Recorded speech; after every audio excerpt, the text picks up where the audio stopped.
उन लोगों के चले जाने के बाद सारा बेड से उठी। उसने अपने कपड़े पहने और अपनी चीजें समेट कर वहां से जाने की तैयारी करने लगी। लेकिन उसी वक्त बेड पर सोया हुआ आदमी उठ गया। सारा की ओर पलटते हुए उसने अपने एक हाथ से अपने सर को सपोर्ट दिया। वो काफी क्यूट लग रहा था। अपने चेहरे पर हल्की मुस्कुराहट लिए वो सारा से पूछने लगा, तो क्या तुम ऐसे ही चली जाओगी? इतने हैंडसम चेहरे की ओर देखते हुए सारा का मुंह खुला का खुला रह गया। उस आदमी के चेहरे पर एक अलग किस्म की चमक थी, जैसे किसी ने बर्फीले पहाड़ पर चांद की रोशनी फैलाती हो। सबसे स्पेशल चीज उसकी गहरी और चमकती आंखें थीं। उसकी आंखों में कोई भी आसानी से खो सकता था। ऐसा लग रहा था मानो उसकी आंखों में पूरी दुनिया समाई हुई हो। उसकी आंखें उसकी चार्मिंग पर्सनैलिटी को और खूबसूरत बना रही थीं। सारा कुछ देर बाद अपने ख्यालों से बाहर आई। उसे याद आया कि उसने आखिरी बार कल रात को अपने बेस्ट फ्रेंड को फोन लगाया था। उसने अपनी फ्रेंड से कहा था कि वो किसी छोटे मोटे एक्टर को भेज दे ताकि वो अपने साथ होने वाले गलत काम को रोक सके। हालांकि उसे लगा नहीं था कि उसकी बेस्ट फ्रेंड इतने हैंडसम लड़के को भेज देगी। शायद सारा की किस्मत इतनी भी बुरी नहीं थी। वो इतने खूबसूरत इंसान के साथ रात गुजारने के लिए खुद को खुशकिस्मत मान रही थी।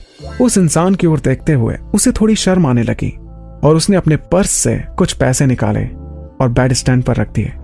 ये रहे 500 तुम्हारे लिए। तुम्हें मुझे थैंक यू बोलने की जरूरत नहीं है। तुम ये पैसे डिजर्व करते हो। तुमने बहुत अच्छी एक्टिंग की है।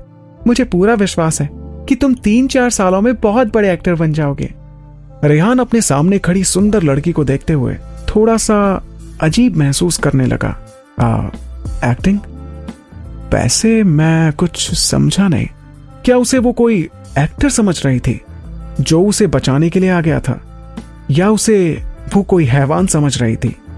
तो क्या उसका इतना हैंडसम चेहरा बिल्कुल भी पहचानने लायक नहीं था जब से वो मुंबई लौटा था? क्या सारा ने सच में नहीं पहचाना था कि आखिर वो कौन था? ओके, बहुत लेट हो गया है, अब मुझे चलना चाहिए। Good bye. सारा ने सच में उसे नहीं पहचाना था। उस आदमी को उसकी पेमेंट देने के बाद सारा ने दरवाजे को खोला और वो वहां से जाना चाहती थी, लेकिन वो आदमी जल्दी से उठा और उसने सारा का रास्ता रोक लिया। अगले ही पल उसके सामने वो आदमी खड़ा हुआ था। उसकी मधुर आवाज कानों में किसी गीत की तरह घुल रही थी। ये तुम क्या कर रहे हो? तुमने मेरा फायदा उठाया, तो क्या इसके लिए तुम जिम्मेदार नहीं हो? उसने कभी इसके पहले इतनी इंटरेस्टिंग लड़की नहीं देखी थी।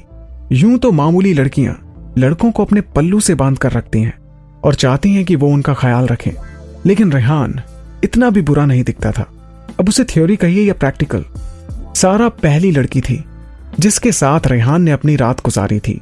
वो उसे इतनी आसानी से नहीं जाने दे सकता था। रेहान काफी अट्रैक्टिव था। उसकी मौजूदगी सारा को काफी नर्वस कर रही थी। सारा पैनिक होकर पीछे की ओर मुड़ी और सावधान होते हुए कहने लगी, हे, अब हम क्लियर हो चुके हैं। What do you want? मैं तुम्हें बता रही हूं, अब अगर तुमने मेरा रास्ता रोकने की कोशिश की ना, तो मैं तुम्हारी जान ले लूंगी। रेहान खुद को हंसने से रोक नहीं पाया। जब वो मुस्कुरा रहा था, उसके गालों पर उसके डिंपल काफी सुंदर लग रहे थे। सारा उसकी मुस्कुराहट में खो गई थी। इतनी अट्रैक्टिव थी उसकी स्माइल। वो इतना हैंडसम था और उसके डिंपल भी काफी चार्मिंग थे।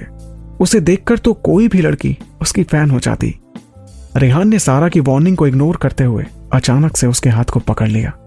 सारा को लगा कि रेहान उसका फायदा उठाना चाहता है, लेकिन हुआ ये कि रेहान ने सारा के हाथों पर पेन से उसका नंबर लिख दिया।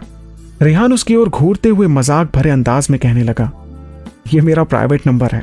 अगली बार अगर तुम्हें किसिंग सीन या कोई एक्टिंग करवानी हो तो मुझे डायरेक्टली कॉल करना, मैं तुम्हें 20% डिस्काउंट भी दूंगा। वो खुद को पागल समझ रहा था।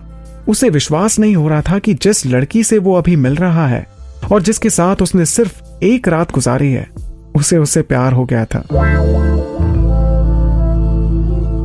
लेकिन वो आखिर करता भी क्या? वो पहली लड़की थी जिसने उसकी दुनिया में कदम रखा था। सारा खामोश थी, पर सिर्फ तब तक जब तक वो उसका फायदा नहीं उठा रहा था। सारा अपनी आंखों से इशारा करते हुए उसे कहने लगी, ओके, अगर जरूरत पड़ी तो मैं तुम्हें पक्का कॉल करूंगी। यहां तक कि मैं तुम्हें और भी एक्टिंग की अपॉर्चुनिटी दिलाने में मदद कर सकती हूँ, लेकिन अभी मुझे जाना होगा। Okay, bye, see you. वो उससे आगे मिलने की उम्मीद कर रहा था। तो क्या उनकी किस्मत में दोबारा मिलना लिखा है? और क्या उनका दोबारा मिलना आज जितना ही हसीन होता? ये सब जानने के लिए सुनते रहिए मेरी इस कहानी को।